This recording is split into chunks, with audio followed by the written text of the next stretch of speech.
The morning sun was just breaking through the London clouds when the black motorcade started making its way through the historic streets. People had been waiting for hours, some since dawn, just to catch a glimpse of what was about to unfold. The energy in the air was electric, you could feel it. Some folks were waving American flags, others held up protest signs, and the police were everywhere, making sure everything stayed peaceful. Inside those armored vehicles, President Trump was getting ready for one of the biggest moments of his visit to the United Kingdom. This wasn't just any meeting. This was Buckingham Palace, the Queen's residence, a place where history happened, where protocols were followed to the letter, and where one wrong move could become international news in seconds. The motorcade slowed down as it approached the palace gates. Through the windows you could see the massive golden gates, the perfectly manicured gardens, and those famous guards in their bright red uniforms. The bearskin hats they wore made them look even taller, more imposing. They stood so still you might think they were statues if you didn't know any better. As the vehicles came to a complete stop, security personnel jumped out first. They scanned the area, talked into their earpieces, and gave the all-clear signal. The door to the presidential vehicle opened, and there he was. Trump stepped out, straightening his jacket and adjusting that signature red tie. He looked around, taking in the scene, very aware that cameras from every major news outlet in the world were pointed right at him. The crowd's reaction was mixed, as expected. Cheers erupted from one side while boos could be heard from another, but Trump seemed unbothered, or at least he didn't show it. He'd been through enough rallies and public appearances to know how to handle mixed reactions. He gave a wave, that familiar gesture, and started walking toward the entrance. The path to Buckingham Palace's main entrance is lined with guards. Not just any guards, but the Queen's Guard. These men are selected from elite regiments of the British Army. They undergo intense training, not just in military skills, but in something that might seem simple, but is actually incredibly difficult. Standing completely still and showing no emotion, no matter what happens around them. As Trump began his walk, palace officials accompanied him on both sides. These were diplomats, advisors, people who knew every inch of royal protocol. They'd briefed Trump's team multiple times about what to expect, how to behave, what was appropriate and what wasn't. But you know how these things go. Sometimes in the heat of the moment, with cameras flashing and adrenaline pumping, people act on instinct rather than protocol. The guards stood at attention, their rifles held perfectly vertical, their eyes staring straight ahead into nothing and everything at the same time. They weren't looking at Trump. They weren't looking at the crowd. They were looking at a fixed point in space, trained to block out all distractions. It's actually quite remarkable when you think about it. Imagine standing in the summer heat in a heavy wool uniform, wearing a tall fur hat, holding a rifle, and not moving a muscle for hours. No scratching an itch, no adjusting your stance, no acknowledging anyone, not even the President of the United States. Trump walked slowly, taking it all in. He'd met with world leaders before, been to impressive places, but there was something different about this. The weight of tradition here was almost tangible. These ceremonies, these protocols, they'd been going on for centuries. Long before anyone alive today was born, guards were standing in these same spots, wearing similar uniforms, following the same rules. The media pool traveling with the president had their cameras rolling continuously. Every major news network was broadcasting this live. Back in America, people were watching over their morning coffee. In Britain, it was lunchtime, and people in pubs had the news on their screens. Around the world, from Asia to Africa to South America, people were tuning in to see this state visit. Everything seemed to be going smoothly. Trump was playing his part. The guards were playing theirs, and the ceremony was unfolding as planned. The British officials looked relieved.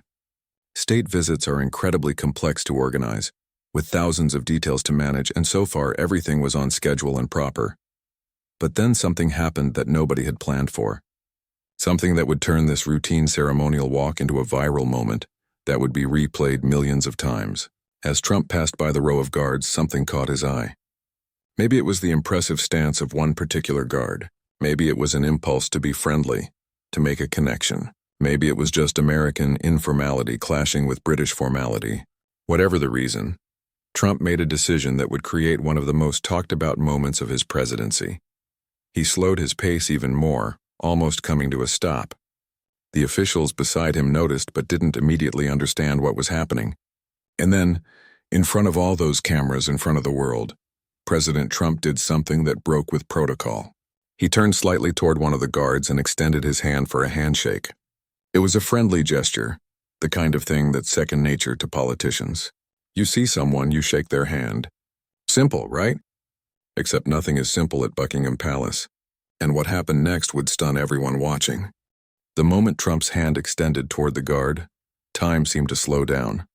You know those moments in life where everything suddenly feels like it's happening in slow motion? This was one of those.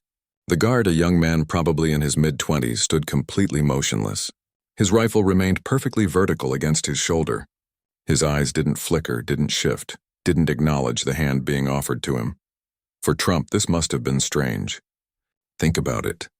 He'd spent years in business and politics where handshakes were everything. You shake hands to seal deals, to greet supporters, to show respect, to make connections. It's automatic. You extend your hand, the other person takes it, you shake, you move on. But this guard, nothing, not even a blink. The crowd that had been making noise just seconds before fell into an eerie silence. It was like someone had hit a mute button on the entire scene. People weren't sure what they were witnessing. Was this planned? Was this some kind of statement? Was the guard being disrespectful? The confusion was written on faces throughout the crowd. Trump's hand stayed extended. 1 second, 2 seconds, 3 seconds. In normal conversation, 3 seconds of silence feels long, but in a moment like this, being broadcast live around the world, 3 seconds felt like 3 minutes. The president's expression started to change. That confident smile he'd been wearing began to fade just slightly. You could see the wheels turning in his head, trying to figure out what was happening. The British officials nearby were having their own internal panic. They knew the protocol. They knew the guards couldn't break their stance. But they also knew how this might look to someone unfamiliar with these traditions. One of them took a small step forward, probably thinking about intervening, but then stopped. What could they say? How could they explain this without making it worse?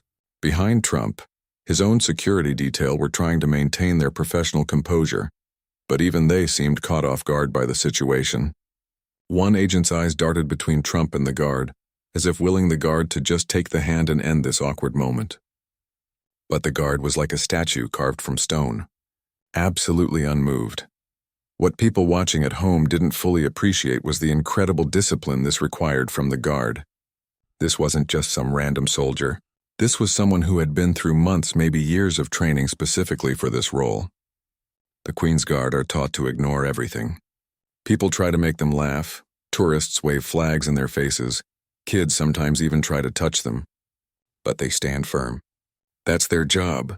That's their duty, but this was different. This wasn't a tourist trying to get a reaction. This was the President of the United States, one of the most powerful people on the planet, standing right in front of him with an outstretched hand. The pressure this guard must have felt, even while showing no emotion, must have been enormous. In his head, he probably knew the entire world was watching. He probably knew this would be on every news channel. But his training, his commitment to duty, kept him frozen in place. The cameras were having a field day. Photographers were snapping pictures from every angle possible. The video cameras zoomed in tight on Trump's face, then on the guard's face, then on the extended hand hanging in the air. News producers in control rooms were probably jumping with excitement, knowing they'd just captured something extraordinary. Finally, after what felt like forever but was probably only about 5 or 6 seconds total, Trump slowly withdrew his hand. You could see the moment register on his face. First confusion, then what looked like a flash of irritation, and then he composed himself. Politicians are good at that, controlling their expressions when they need to. But for just a split second, the mask slipped and everyone saw it. He turned back to face forward and continued walking. But the damage, if you want to call it that, was already done. That moment was captured, recorded, and already being uploaded to the internet. In the modern age, 6 seconds is all you need to create a viral sensation. The guard remained exactly as he was. Not a muscle moved. Not an eye twitched. If he was relieved that the moment had passed, he didn't show it. If he was worried about consequences, his face betrayed nothing. He was the perfect embodiment of duty and discipline, standing there like generations of guards had stood before him. As Trump walked away, The official ceremony continued. There were more photos to take, more hands to shake with people who actually could shake back, more formalities to observe. But everyone there knew that something unusual had just happened. The whispers started immediately among the crowd. People pulled out their phones, checking to see if anyone had posted about it yet. News reporters were already typing up quick summaries to send to their editors. The rest of the guards continued standing at attention, unaffected by the drama that had just unfolded next to them. That's another impressive thing about their training. Even when something unusual happens right beside them, the other guards don't react. They don't turn their heads to look. They don't smirk or show any sign that they noticed anything out of the ordinary. They just keep doing their job. Inside the palace, officials were probably already getting reports about what had happened. In the age of instant communication, news travels faster than people can walk. By the time Trump actually made it inside to meet with the Queen, people on the other side of the world were already watching the clip and forming opinions about what it meant. And boy, did people have opinions. Let's talk about what those few seconds really looked like, because this moment became so much bigger than just a missed handshake. When you watch the footage, and trust me, people watched it over and over again, you can see every detail of the awkwardness unfolding in real time. Trump's hand was fully extended, palm open, in that classic handshake position that everyone recognizes. The guard's hand remained firmly gripping his rifle. The contrast between the two positions was striking. One person offering connection, the other maintaining absolute separation. It was like watching two completely different worlds collide in the most uncomfortable way possible. The president's face told its own story. In the first second, you could see expectation. He was clearly anticipating that the guard would respond, would take his hand. By the second, confusion started creeping in. His eyebrows did that little thing where they slightly furrow, like he was thinking, "What's going on here?" By the third and fourth seconds, you could see the realization dawning that this handshake wasn't going to happen. And then in the fifth and sixth seconds, something else crossed his face. Was it embarrassment? Frustration? Annoyance? Probably a mix of all three. What made it even more awkward was that Trump couldn't just immediately pull his hand back. Well, he could have, but that would have made it even more obvious that he'd been rejected. So his hand stayed out there, wavering slightly while he tried to figure out his next move. It's the kind of situation we can all relate to on some level. You go in for a high five and the other person leaves you hanging. You wave at someone who wasn't actually waving at you. Those moments of social miscommunication that make you want to disappear into the ground. But this wasn't happening at a casual party or in a school hallway. This was happening at Buckingham Palace with hundreds of people watching in person and millions watching on television and online. The stakes were about as high as they could get for an awkward social moment. The security detail behind Trump were professionals, but even they couldn't hide their reactions completely. One agent's eyes widened just slightly. Another shifted his weight from one foot to the other. A small movement, but noticeable if you were paying attention. These were people trained to maintain composure in genuinely dangerous situations. Yet this peaceful but painfully awkward moment seemed to catch them off guard. The British officials accompanying Trump were in an impossible position. Do you say something? Do you try to explain? Do you pretend nothing unusual is happening? They chose the last option, maintaining neutral expressions and continuing to walk alongside the president as if offering a handshake to a ceremonial guard was perfectly normal behavior that just happened to not be reciprocated. Their commitment to diplomatic politeness was impressive. In the crowd, reactions were starting to become visible. Some people's mouths literally dropped open. Others started nudging their neighbors, pointing, making sure they weren't the only ones seeing what was happening. A few people actually gasped out loud. The ones holding up their phones to record started zooming in, making sure they captured every second of this unexpected drama. Meanwhile, the guard in question maintained his position with almost superhuman stillness. This young soldier was essentially being tested in front of the entire world, and he was passing that test, but probably at great personal stress. Inside, he might have been panicking. He might have been thinking about all the possible consequences of this moment. Would he get in trouble? Would this define his entire military career? But outside, on his face and in his posture, there was nothing. Just duty, just discipline, just a man doing exactly what he was trained to do, no matter how uncomfortable the situation became. The moment Trump finally withdrew his hand was almost as interesting as the extended hand itself. He didn't snatch it back quickly, which would have shown anger or embarrassment. Instead, he lowered it slowly, deliberately, maintaining as much dignity as possible under the circumstances. It was a controlled movement, the action of someone trying to stay composed even while internally dealing with an unexpected rejection. As he turned to continue walking, Trump's jaw seemed to tighten slightly. Just a little tension in his face that suggested he wasn't pleased about what had just happened. But he kept moving forward because what else could he do? You can't have an argument with a ceremonial guard. You can't demand an explanation right there on the palace grounds with everyone watching. You just have to swallow your pride and keep going. The photographers were going absolutely crazy. The sound of camera shutters clicking was like a chorus of mechanical crickets. Each photographer knew they'd just captured something special, something that would be on front pages and news websites within the hour. The video camera operators were making sure they had every angle, every expression, every second documented. This was journalism gold. What made the whole thing even more surreal was the formality of the setting. This wasn't a casual meet and greet. Everything about Buckingham Palace screams tradition and protocol. The architecture, the uniforms, the carefully choreographed movements of the ceremony, and right in the middle of all that ancient tradition, here was this very modern, very American moment of someone trying to be friendly and informal, running headfirst into centuries-old rules about proper behavior. By now, the clip was already spreading online. The first uploads were probably happening before Trump had even made it through the palace doors. People who were watching live were grabbing their phones, texting their friends, posting about it on social media.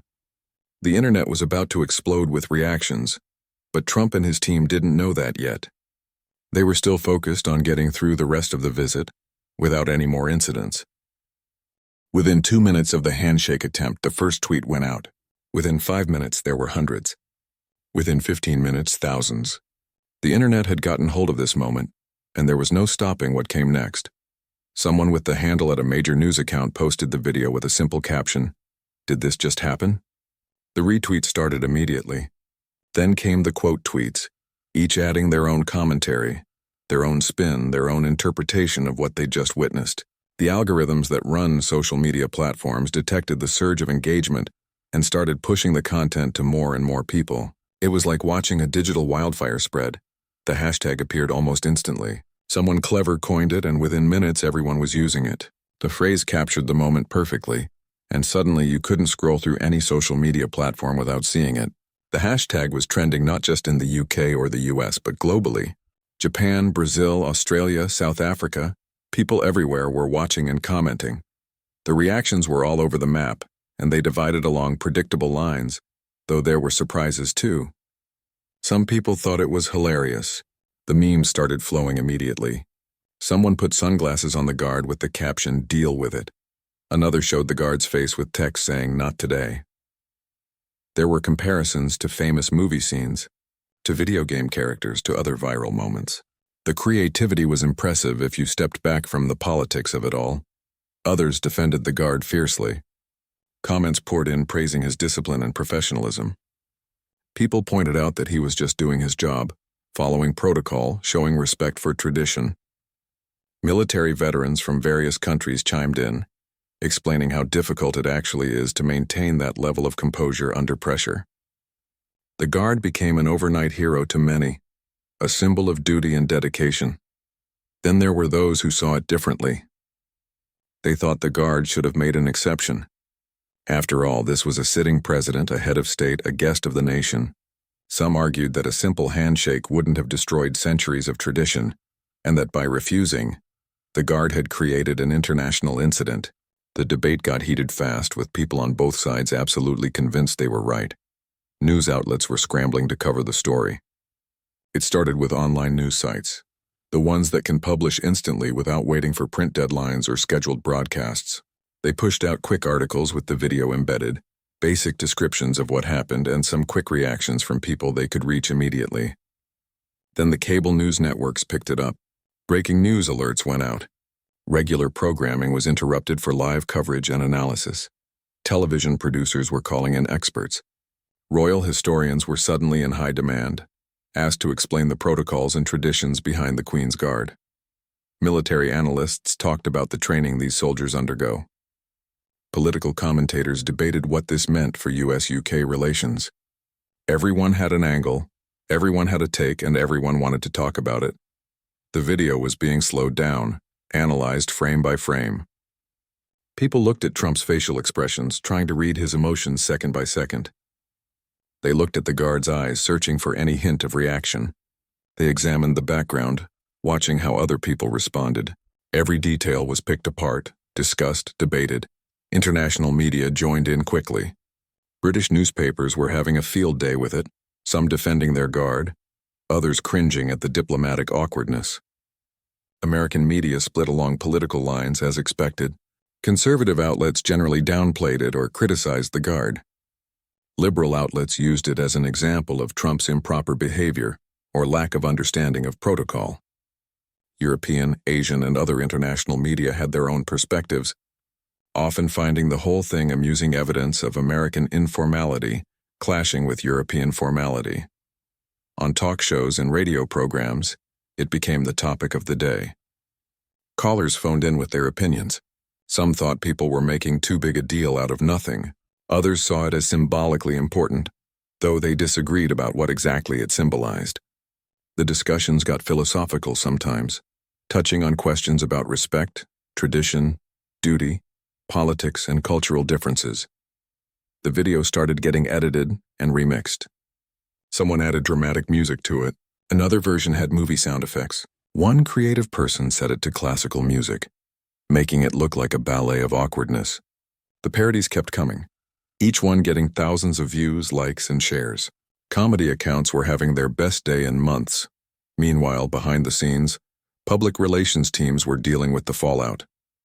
Trump's communications staff were probably strategizing about how to address it or whether to address it at all. Maybe they hoped it would blow over quickly. The British government's press office was likely fielding calls from journalists around the world, trying to explain protocol without either defending or criticizing either party involved. The guard himself, whoever he was, had no idea he'd become internationally famous. Remember, he was still on duty, still standing at his post, completely unaware that his face was being shared millions of times across the internet. His friends and family were probably seeing it, though, texting each other, calling each other, saying, "Isn't that him?" Some might have been proud, others worried about the attention. What was fascinating about the social media explosion was how it demonstrated the power of a single moment in the modern age. Before the internet, this might have been mentioned in news broadcasts, maybe made the papers and then faded away. But now it had a life of its own. People who normally didn't care about politics or international relations were watching and commenting. It had transcended its original context and become pure viral content. The conversation wasn't just about what happened, but about what it meant. Was it a metaphor for something larger? Was it just an innocent mistake? Was someone at fault? Should anyone apologize? The debates went on, with people bringing their own perspectives, biases, and experiences to the discussion. In a way, that little moment at Buckingham Palace became a mirror, reflecting back different views about authority, respect, tradition, and politics. As the initial shock wore off and people wanted deeper explanations, experts started appearing on television and writing detailed articles about what actually governs the behavior of the Queen's Guard. And it turns out, there's a lot more to it than most people realize. The Queen's Guard isn't just a ceremonial position, though that's how many tourists think of them. These are active duty soldiers from some of Britain's most prestigious regiments. The Grenadier Guards, Coldstream Guards, Scots Guards, Irish Guards, and Welsh Guards all take turns providing this service. These aren't actors in costumes. They're highly trained military personnel who have served in real combat zones around the world. When they're on guard duty at royal residences, they follow rules that have been refined and passed down over centuries. The regulations are incredibly specific and strictly enforced. A guard on duty is expected to remain completely still, eyes forward, showing no emotion and no acknowledgement of anything happening around them. This isn't a suggestion or a guideline. It's an absolute requirement. Military historians explain that this tradition has deep roots. Originally, guards needed to be completely focused on potential threats, unable to be distracted by anything.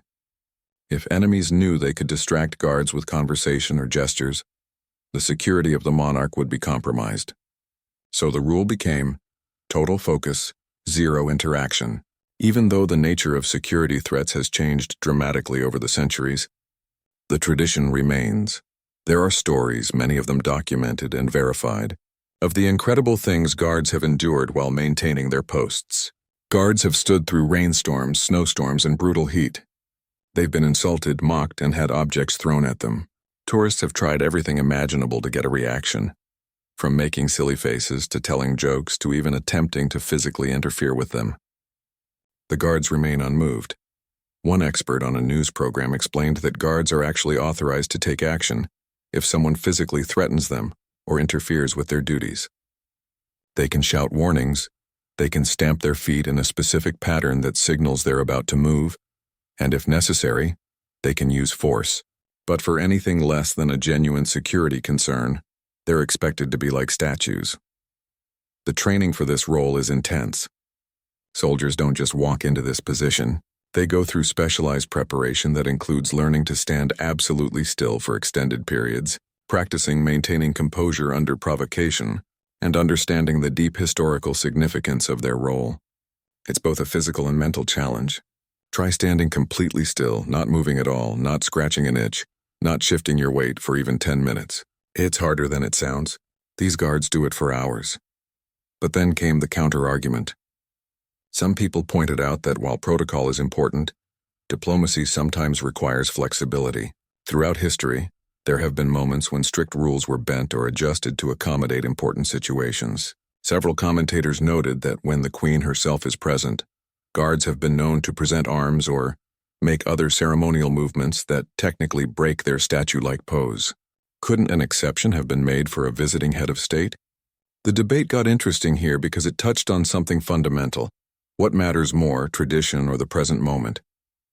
Those who favored strict adherence to protocol argued that traditions exist for a reason, and the moment you start making exceptions, you weaken the entire system. If you break protocol for one president, what about the next? What about prime ministers or kings or other dignitaries? Where do you draw the line? Others countered that being too rigid makes you seem cold and unwelcoming. They suggested that a simple handshake wouldn't have destroyed anything, and refusing it created more problems than it solved. International relations, they argued, are built on mutual respect and small gestures of goodwill. Making a guest feel acknowledged costs nothing but can buy a lot of positive feelings. Legal experts even weighed in, discussing the actual military regulations that govern the Queen's Guard. These aren't just informal traditions passed down through stories. They're written rules, documented and enforced through the military command structure. A guard who breaks these rules can face official disciplinary action, including being removed from ceremonial duties or even facing military charges in extreme cases. The political dimension made everything more complicated. If this had happened with a different president, would the reaction have been the same? Probably not, let's be honest. Trump was such a polarizing figure that anything involving him became political almost by default. His supporters saw the guards' behavior as disrespectful or even as a political statement against their preferred leader. His critics saw Trump's attempt at the handshake as another example of him not understanding or respecting the customs of other nations. Some analysts tried to explain that this reflected a fundamental difference between American and British culture. Americans, generally speaking, value friendliness, informality, and treating everyone as equal regardless of position. A president shaking hands with everyone he meets fits that cultural mindset perfectly. British culture, especially in formal settings like the palace, values tradition, hierarchy, and maintaining proper distance. Neither approach is wrong. They're just different. And sometimes those differences create awkward moments.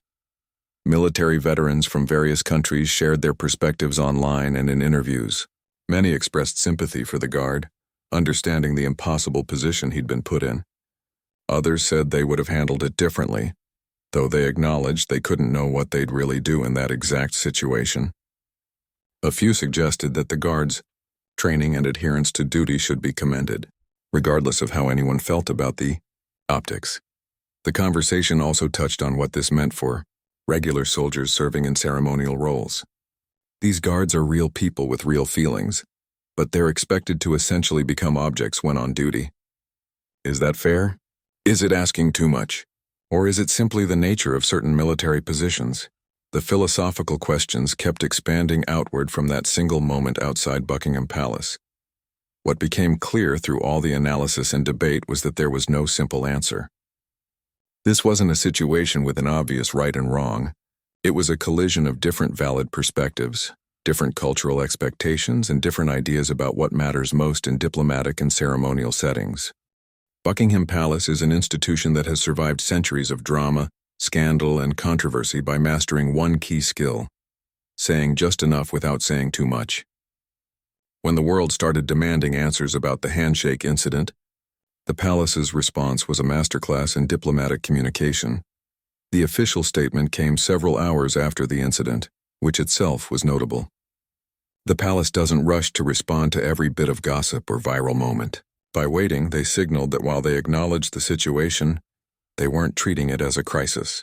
The statement was brief, probably no more than 2 or 3 sentences, and it was carefully worded by people who've spent their careers crafting such messages.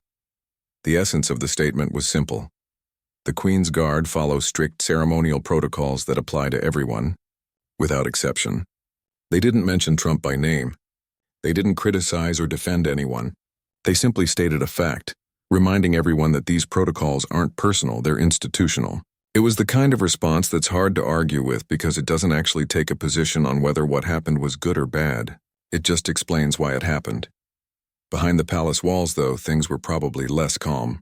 You have to imagine the conversations that were taking place: senior officials, advisors to the Queen, diplomatic liaisons with the United States. All of them would have been in meetings, on phone calls, sending emails, trying to assess the situation and determine if any damage control was needed. The palace would have been thinking about several audiences at once. First, there was the American government. The UK and the US have what they call a special relationship, and maintaining that relationship matters for trade, defense, intelligence sharing, and countless other practical reasons. Nobody wanted this minor incident to cause genuine diplomatic friction, so there were probably reassuring messages sent through proper channels, making clear that nothing about the incident reflected poorly on the president or indicated any lack of respect for the United States. Second, there was the British public to consider. The monarchy's relationship with the British people is complicated and has been tested many times over the years. Many Britons take great pride in traditions like the Queen's Guard, seeing them as symbols of British identity and history. The palace needed to show that they took these traditions seriously and weren't going to abandon them just because someone famous was visiting. Third, and this might seem minor but actually matters, there was the guard himself to think about. Here's a young soldier who followed his training perfectly and suddenly found himself at the center of an international controversy. The palace had a duty to protect him from becoming the scapegoat in all of this. They needed to make clear that he'd done nothing wrong, that he'd acted exactly as he should have, and that he had the full support of his superiors. The statement accomplished all of these goals without actually saying much of anything specific, which is impressive when you think about it. It protected the guard, explained the situation, and avoided escalating tensions, all in a few carefully chosen words. This is why palace communication staff are among the best in the world at their jobs.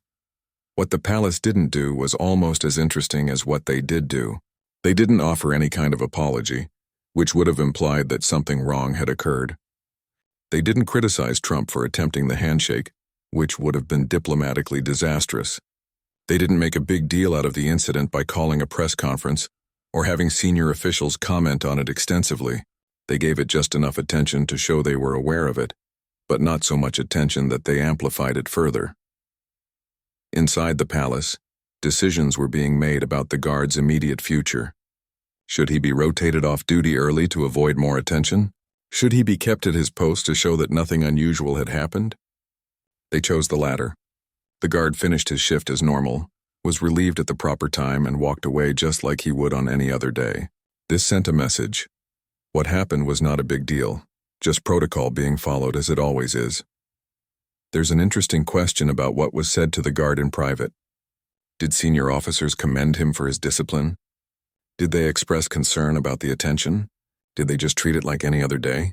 The palace would never share those details, but you can imagine the guard had some interesting debriefing sessions. He probably had to be reminded not to talk to the media, not to post anything on social media, and to just let it blow over naturally. The palace also had to coordinate with other parts of the British government. The Foreign Office would have wanted to be kept in the loop, since this touched on international relations. The Ministry of Defense, which oversees the military regiments that provide the Queen's Guard, would have been involved in the response as well. All of these different parts of government had to be aligned in their messaging, making sure nobody contradicted anybody else or created confusion about what had happened and why. One thing the palace is very good at is maintaining perspective. They've been dealing with far more serious situations for centuries. Wars, abdications, divorces, deaths, scandals of every imaginable type. A handshake that didn't happen. In the grand scheme of things, it barely registered as a concern. But they couldn't appear dismissive either, because in the age of social media, even small things can become big things if not handled properly. The strategic calculation seemed to be, acknowledge it happened, explain why it happened, and then move on. Don't add fuel to the fire by over-responding. Don't create a story where there doesn't need to be one. Just state facts, be polite, and let time do its work. It's a strategy that has served the monarchy well over the years. What's interesting is that the palace's measured response actually helped calm things down somewhat. By not treating it as a major incident, they gave permission to others to not treat it as one either. Of course, plenty of people continued to debate and discuss it, but the official temperature of the situation was lowered by the palace's calm handling of it. This is the power of institutional authority used effectively. The press conference later that day was packed with journalists, all of them hoping to ask about the handshake moment. They had plenty of other questions too about trade deals and military cooperation and all the other official business of the visit. But everyone knew what the story of the day was. The question was whether Trump would address it, and if so, how. When the moment came and a reporter asked about the incident, Trump's response was pretty typical of how he handled uncomfortable situations. He waved it off with a casual comment, something along the lines of the guards being very serious and very professional. He pivoted quickly to topics he wanted to talk about, launching into discussion about economic agreements and partnerships. The whole thing lasted maybe 30 seconds before he'd moved on to other subjects. But watch the footage closely and you can see little tells. The way he shifted his stance when the question came up, a brief tightening around his eyes. That forced casual tone that's trying a bit too hard to sound unbothered. These were subtle things, easy to miss if you weren't paying attention, but they suggested that the incident had gotten under his skin more than he wanted to admit publicly. People who worked with Trump over the years, including some who spoke to reporters anonymously after the visit, painted a different picture of his private reaction. According to these sources, he wasn't happy about it at all. He felt it made him look foolish, which was something he particularly hated. His public image was enormously important to him, and a viral video of him being essentially rejected by a guard didn't fit the strong, respected leader image he wanted to project. There were reportedly conversations with his communications team about how to handle it. Some advisors apparently wanted him to laugh it off publicly, maybe make a joke about it to show he was a good sport. Others suggested just ignoring it completely, not giving it any oxygen. Trump seemed to land somewhere in between, acknowledging it existed but minimizing its importance as quickly as possible. What made it particularly frustrating for him was probably the fact that this was such a small thing that blew up into such a big thing. It wasn't a policy disagreement or a controversial statement, things he was used to fighting about. It was just an awkward social moment, the kind of thing that happens to everyone. But it happened to him in front of millions of people, and in the internet age, that kind of moment lives forever. The incident also played into existing narratives about Trump, which is something his critics were quick to point out. They'd been saying for years that he didn't understand or respect diplomatic protocols, that he bulldozed through international situations with American bravado, without considering local customs. This moment seemed to confirm that narrative, whether fairly or not. It became evidence in an ongoing argument about his fitness for international diplomacy. For his supporters, though, the narrative was different. They saw it as another example of Trump being a regular person trying to be friendly, and stuffy foreign traditions getting in the way. They appreciated what they saw as his American directness and informality. Some even argued that the guard should have broken protocol, because Trump deserved that respect as a head of state and ally. The incident reinforced their view of Trump as an outsider, fighting against establishment rules. In private moments, according to people who were there, Trump apparently expressed frustration not just with the situation itself but with how it was being covered. He felt the media was making too big a deal out of it, using it as another excuse to criticize him. There may have been some truth to that. Certainly, if a president who was more popular with the media had done the same thing, the coverage might have been more sympathetic, framing it as an honest cultural misunderstanding rather than a protocol violation. The incident probably also affected how Trump approached the rest of his UK visit. He would have been more cautious about spontaneous gestures, more aware that every move was being watched and analyzed. That kind of self-consciousness can make diplomatic visits even more stressful than they already are. Instead of being able to relax into the ceremonial aspects, he now had to be hyper-aware of every tradition and expectation. There's something almost human about Trump's reaction to all of this. If you strip away the politics, who among us hasn't had a moment of social awkwardness that we wished hadn't happened? Who hasn't had that experience of reaching out in friendliness and being left hanging? The difference is that when it happens to most of us, it's not captured on camera and shared millions of times. We can go home, cringe about it privately, and eventually forget about it. Trump didn't have that luxury. His team worked hard in the following days to shift the narrative back to the substantive outcomes of the visit. They released statements about agreements reached, relationships strengthened, progress made on various policy fronts. They wanted the handshake incident to be a footnote, not the headline. With varying degrees of success, they managed to at least broaden the conversation about the visit to include other topics. But Trump himself seemed to have trouble letting it go completely. In the weeks that followed, people who spoke with him reported that he occasionally brought it up, still trying to make sense of it or justify his actions. He'd explain that he was just being friendly, that he was trying to show respect to the Guard, that Americans do things differently. It was like he couldn't quite accept that this small moment had become such a big thing. The incident also reportedly made him more skeptical of state visits and ceremonial events going forward. Why put himself in situations where ancient protocols and traditions could make him look bad? There was apparently some discussion in his administration about being more selective about these kinds of formal diplomatic occasions, focusing more on substantive meetings where results mattered more than ceremony. What's fascinating about Trump's handling of the incident is that it revealed the limits of his usual communication strategies. He was great at attacking critics, at controlling narratives through bold statements, at using controversy to his advantage. But this situation didn't really allow for any of that. He couldn't attack the Guard without looking petty. He couldn't deny it happened because it was on video. He couldn't turn it into a winning talking point. So he was left with the uncomfortable option of just trying to minimize and move on, which wasn't really his style. Months went by, then years, and that brief moment outside Buckingham Palace refused to fade from memory the way so many other news stories do. It became one of those reference points that people would bring up in various contexts, a shorthand for certain ideas about protocol, respect, duty, and cultural differences. The video itself remained popular online. Unlike some viral moments that peak and then disappear, this one kept getting shared. New people discovering it for the first time would comment and share, keeping it in circulation. During slow news days, media outlets would sometimes revisit it in retrospective pieces. It became part of the permanent record of Trump's presidency, included in documentaries and historical overviews of his time in office. For the Guard, life went on, but in a way it never quite returned to normal. His identity was eventually discovered and shared online, though he never sought attention or gave interviews about the incident. Fellow soldiers reportedly treated him well, understanding that he'd just been doing his job. But he became known as that Guard, the one from the Trump incident. It's the kind of fame nobody really asks for, being known for one moment when you were just trying to do your duty. The incident became a teaching moment in various contexts. Military academies and training programs used it as an example of maintaining discipline under unexpected pressure. Diplomatic training programs used it to illustrate the importance of understanding local customs and protocols before international visits.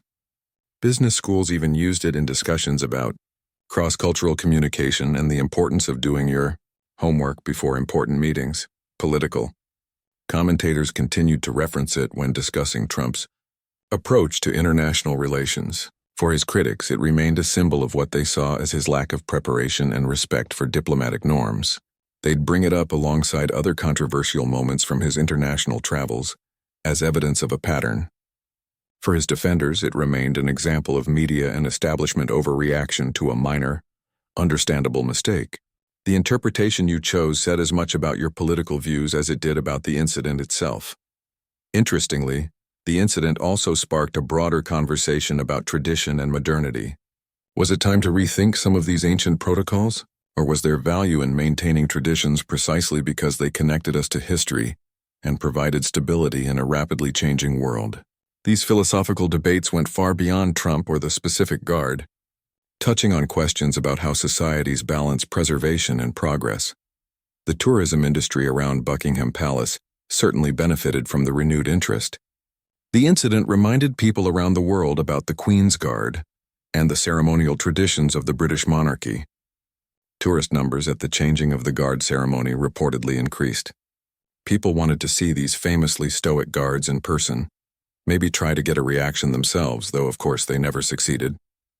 The moment also lived on in popular culture. Comedians referenced it in their routines. Late-night talk shows brought it up when discussing awkward political moments. It appeared in compilation videos of diplomatic mishaps. Someone even created a parody game where you had to try to get a reaction from various stoic characters. The incident had transcended its origins and become part of the broader cultural conversation. What's remarkable is how such a brief moment, just a few seconds really, could generate so much discussion and have such a long tail of influence. It speaks to the power of visual media in the modern age. 100 years ago, this might have been mentioned in a newspaper article and then forgotten. 50 years ago, it might have been shown on television news for a day or two, but in the internet era, it became permanent, searchable, shareable, always just a click away. The incident also became a case study in how different people can watch the same event and come away with completely different conclusions. Some saw a president trying to be friendly and being unnecessarily rebuffed. Others saw a guard properly maintaining protocol in the face of someone who should have known better. Still others saw it as meaningless, just one of those things that happens. The fact that such a simple moment could be interpreted in such varied ways said something about how subjective our understanding of events really is. For future presidents and world leaders, the incident served as a cautionary tale. Do your homework before ceremonial events. Understand the local customs. Don't assume that what's normal in your culture will work everywhere. Brief your team. Ask questions. The lesson was clear. In the age of social media, any misstep, no matter how small, can become a defining moment. The relationship between the US and UK moved on, of course. Trade continued, military cooperation continued, intelligence sharing continued. The special relationship survived an awkward handshake attempt, which honestly was never in doubt.